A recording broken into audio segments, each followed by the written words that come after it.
irmãs da Igreja Batista Simplicidade e a você também que está certamente assistindo esse vídeo a qualquer hora do dia, que você seja muito abençoado. Nós estamos aqui no primeiro domingo de fevereiro, estivemos ontem em Londrina ministrando o casamento da Noelle e do Lucas, foi uma honra poder ministrar ali o casamento com eles, e hoje estamos aqui em Campo Grande, celebrando a nossa reunião dominical.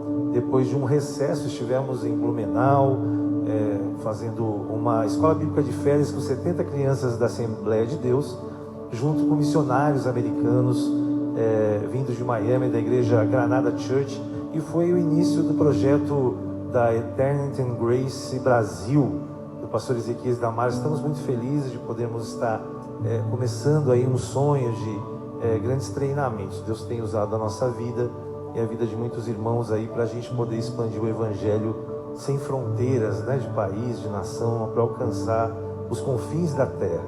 E hoje vamos continuar a série de estudos mais próximos. O tema da igreja para 2025 é o desejo que nós estamos expressando de nos aproximarmos de Jesus, estarmos mais próximos dele, mais próximos uns dos outros como comunidade, mais próximos da nossa cidade e principalmente a nossa missão, que é aproximar pessoas de Jesus. Estamos indo para o quinto estudo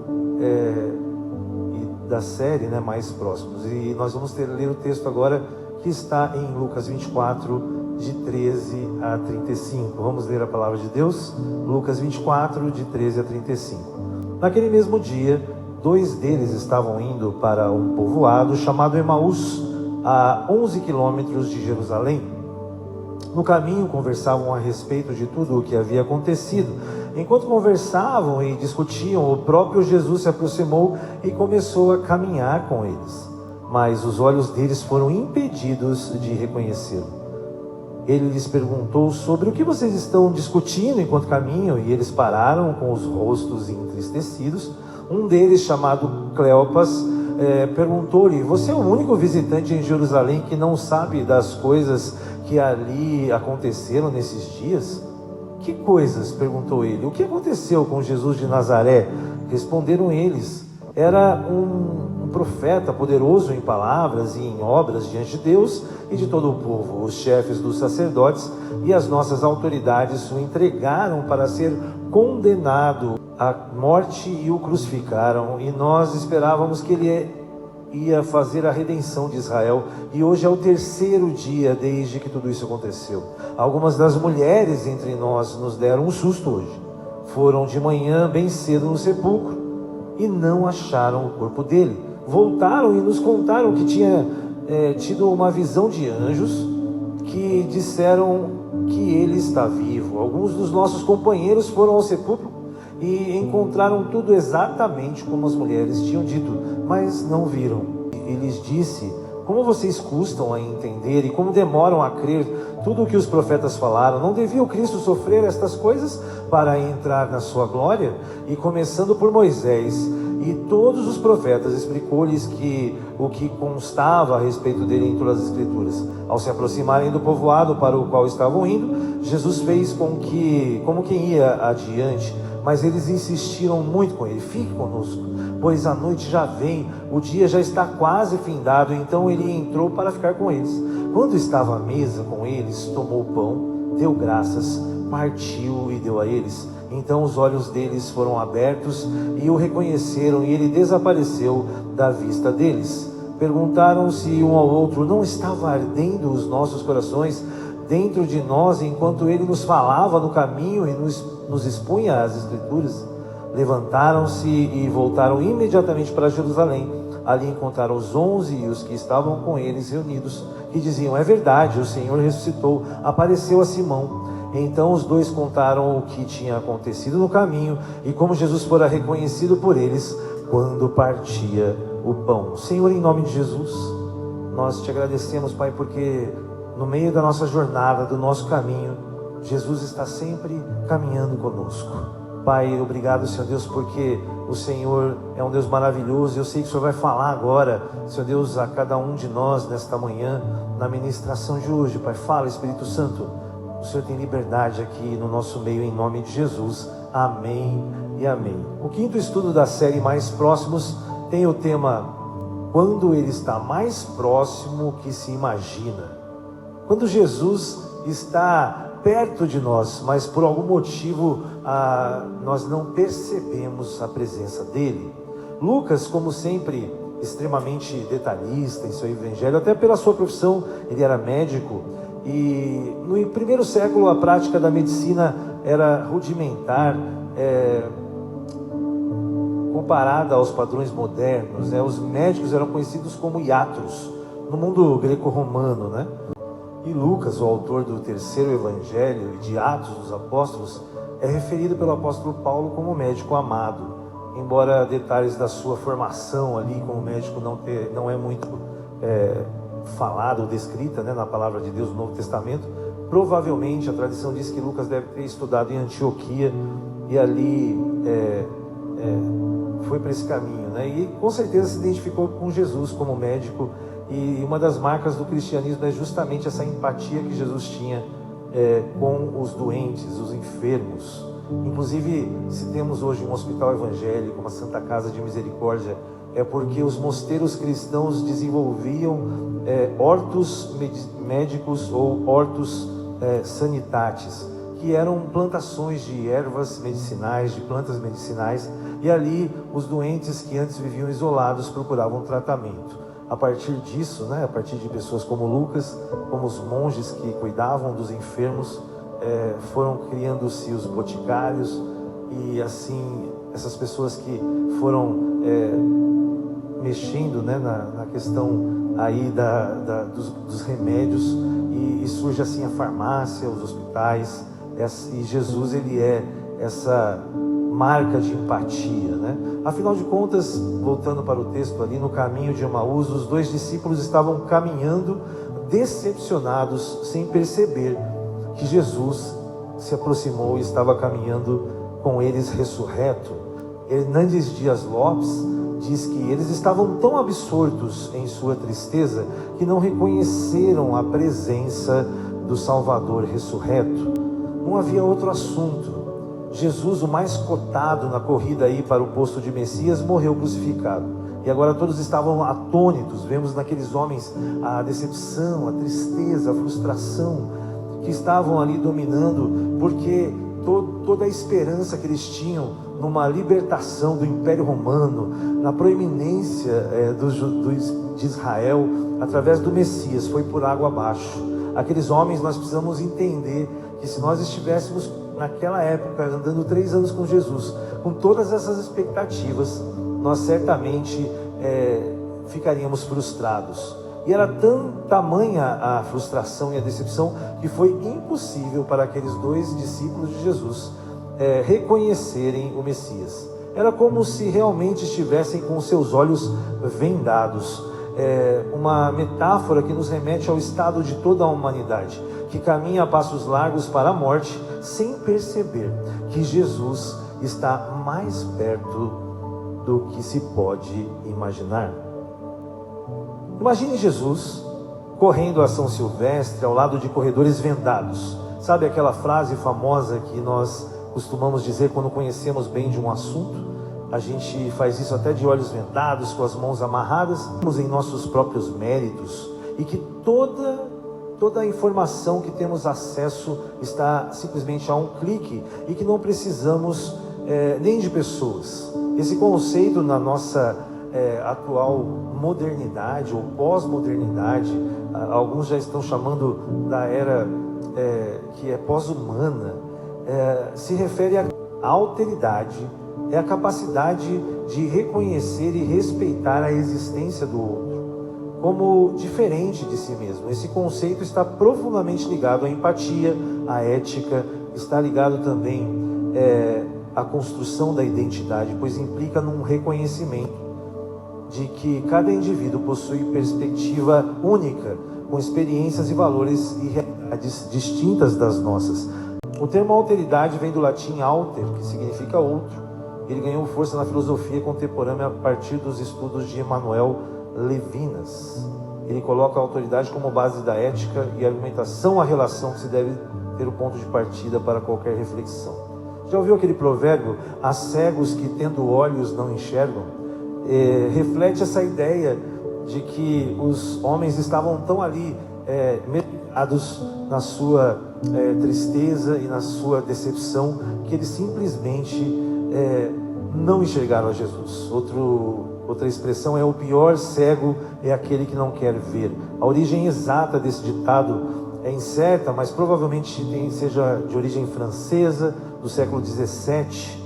No contexto bíblico ali que nós lemos hoje, especialmente no relato dos discípulos a caminho de Emaús, essa metáfora é particularmente pertinente. Os discípulos estavam como que vendados e espiritualmente incapazes de reconhecer Jesus ressuscitado que caminhava ao lado deles. Somente mais tarde, ali ao partir do pão, que os seus olhos foram abertos, as vendas caíram. Essa narrativa ilustra como é possível estarmos na presença da verdade e ainda não percebê-la, seja por falta de discernimento espiritual, expectativas equivocadas, frustração e tristeza. Portanto, esse provérbio que destaca a importância da compreensão verdadeira, enfatizando que a cegueira mais profunda não é a dos olhos, mas é a cegueira da mente e do coração. O próprio filósofo Mário Sérgio Cortella diz: muitas vezes não enxergamos o extraordinário no ordinário porque estamos cegos pelas preocupações. E é verdade, muitas vezes a nossa dificuldade, a correria do dia a dia, a nossa ansiedade pelo dia de amanhã, não é assim? Muitas pessoas hoje certamente já estão preocupadas com os afazeres de amanhã, e nós por muitas vezes deixamos de perceber que Deus está mais perto do que nós podemos imaginar. É muito importante essa certeza da percepção que nós precisamos desenvolver em nossa vida, de que Deus está no controle e Jesus está próximo de nós através do Espírito Santo.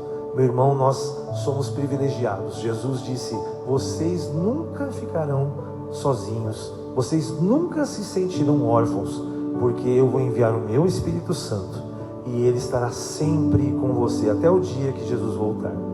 Aqueles homens que estavam absortos, que estavam ali com um pensamento na tragédia, não conseguiram perceber que Jesus estava com eles. John MacArthur diz o seguinte: os discípulos se perguntavam em suas mentes confusas: ele pode realmente ser o Messias? Onde está o reino? Onde está a glória? Onde está o poder? Meus irmãos, aqueles homens e irmãs, eles entendiam que Jesus era o Messias político. Eles viam o ordinário, não o extraordinário. Sua cabeça estava no natural, não no sobrenatural. Eles esperavam um líder que acabaria com a opressão do Império Romano, que séculos e séculos subjugavam os judeus. E também eles queriam entender que o Messias levaria Israel a um patamar de governo de todas as nações. Jesus não somente abre os olhos daqueles discípulos ao partir o pão, mostrando que ele está presente em momentos simples e espirituais, mas ele é reconhecido porque Jesus várias vezes se intitulou como o pão da vida. E Jesus é aquela sensação que nós temos de saciar a nossa fome de conhecimento, a nossa ansiedade. Jesus é esse pão da vida que constantemente se apresenta diante dos nossos olhos. Aqueles homens estavam famintos pela compreensão do significado, por que a morte do Messias? Justamente porque o foco deles era no ordinário. Um líder, como eu disse, terreno e político, diferente de Jesus, porque Jesus é o extraordinário.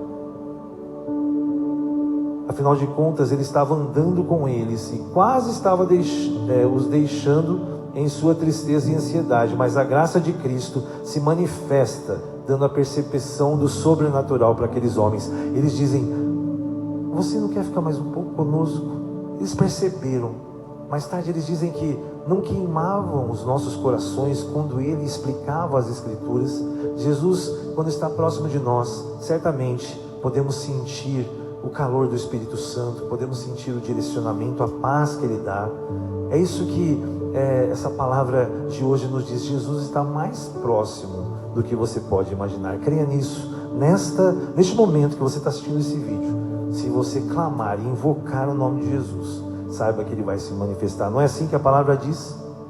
Perto está o Senhor daqueles que o invocam em espírito e em verdade. Invoque aí na sua casa, no seu carro, onde você estiver, invoque o nome de Jesus. E certamente Ele vai falar com você. Fale o nome de Jesus, declare o nome de Jesus e ouça a voz do Espírito Santo. A proximidade de Jesus o revela. Quanto mais próximo estamos em comunhão, buscando a Ele, nós sentimos que estamos cada vez mais íntimos do Senhor e cada vez mais podemos reconhecê-lo, e as vendas dos nossos olhos carnais caem junto com a venda dos olhos espirituais. A nossa mente e o nosso coração começam a enxergar as coisas de Deus. Que maravilha podermos termos essa experiência na nossa vida natural do que é o eterno. Quando estamos próximos de Jesus, Ele nos ajuda a enxergar as verdades espirituais mais profundas. A nossa fé é fortalecida quando reconhecemos a presença dEle nas pequenas coisas.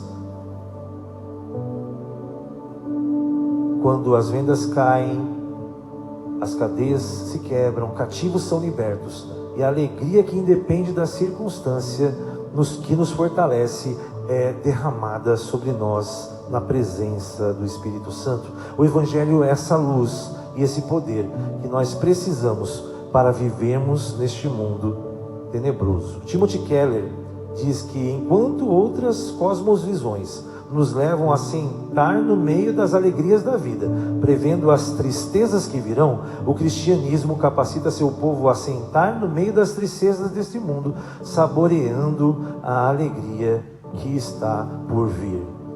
A nossa fé, o cristianismo, ele nos ensina a vivermos na esperança, mesmo nos momentos difíceis, e sempre olharmos para o nosso futuro glorioso em Cristo. Que maravilha podermos entender que Jesus e o Evangelho, diferente de todas as outras religiões, de todos os outros pensamentos, que nós precisamos aproveitar a vida, senão vamos, antes que a vida se esvaie, antes que nós de repente tenhamos alguma dificuldade, nós temos que curtir, nós temos pouco tempo, todos têm pouco tempo, então aproveite. Esse pensamento que é de aproveitar as alegrias, esperando algo triste, é totalmente inverso do que Jesus nos ensina. Jesus diz: lance sobre mim as suas ansiedades, porque eu tenho cuidado de vocês, e estou preparando morada para que vocês tenham comunhão eterna com o Pai, o Filho e o Espírito Santo. Não é maravilhoso nós temos essa certeza de que temos já a vitória, porque Jesus já conquistou isso na cruz. É como se na São Silvestre, esse exemplo que a gente tem usado nessa série de estudos, você entendesse que existe um grande oponente a ser vencido. Geralmente são os quenianos. Você vê lá o primeiro lugar, queniano, o segundo, o terceiro lugar, queniano, depois vem o brasileiro, às vezes no quarto lugar, no quinto lugar, já é uma proeza, porque aqueles homens ali, eles são provados, eles têm grandes dificuldades no seu país, no seu continente, na África, e eles vencem isso. E geralmente esses homens têm muita resistência, impossível de bater esses competidores. E na corrida da eternidade, o principal oponente imbatível é a morte, e Jesus, Ele venceu a morte e nos concedeu a vida eterna. Maravilhoso entender que Jesus se manifesta ali para aqueles homens, e quando eles reconhecem Jesus, Ele desaparece. Jesus, meu irmão, minha irmã, Ele é a primícia do que cada um de nós vamos viver. Jesus recebeu um corpo glorificado. Por isso talvez eles não haviam também reconhecido, assim como a Marta, Maria, quando chega ali e vai conversar com a pessoa ali no jardim, onde estava perto do sepulcro, ela confunde Jesus com um jardineiro. Jesus estava com um corpo perfeito. Não é bom isso? Viajei de ônibus, a gente já sente dor nas costas, a gente já tem dificuldade, né? Assim, não é? A gente vai envelhecendo, o tempo vai passando, mas o corpo glorificado que Jesus nos promete, ele é incorruptível. Que maravilha entendermos que Jesus é a primícia de Deus para todos nós, nosso irmão mais velho. Quando eu e você formos chamados por Deus, ou quando Jesus voltar, você vai receber esse corpo, um corpo que não envelhece, um corpo que não tem dores, e será assim na eternidade. Hoje o nosso desafio é viver no natural, o sobrenatural, é viver pela fé. Embora a grande parte da humanidade continue ignorando a presença de Jesus, andando lado a lado com a história através do Espírito Santo, o Cristo ressurreto, com esse corpo perfeito, que é a primícia que nos garante que Ele está ao lado de Deus e um dia voltará. O extraordinário e o sobrenatural darão lugar à eternidade, e em comunidade nós vamos viver a plenitude que Deus deseja para nós como sua família.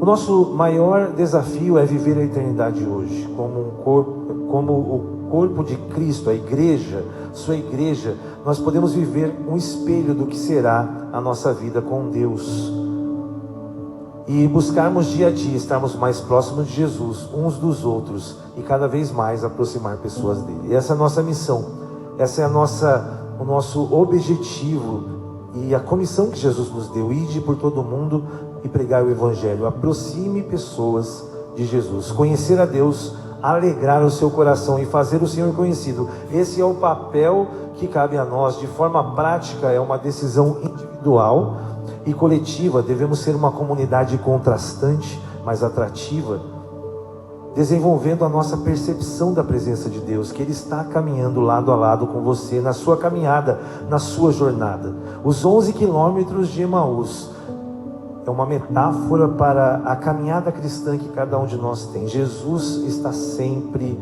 ao seu lado. Jesus está mais próximo do que você pode imaginar. Essa percepção de Jesus em nosso meio, e ao partir do pão, muitos olhos se abrirão e reconhecerão o reino do Filho amado do nosso Pai Celestial. Que você desenvolva nessa semana um momento de perceber a presença de Jesus do seu lado. Ele está mais próximo do que você pode imaginar. Vamos orar?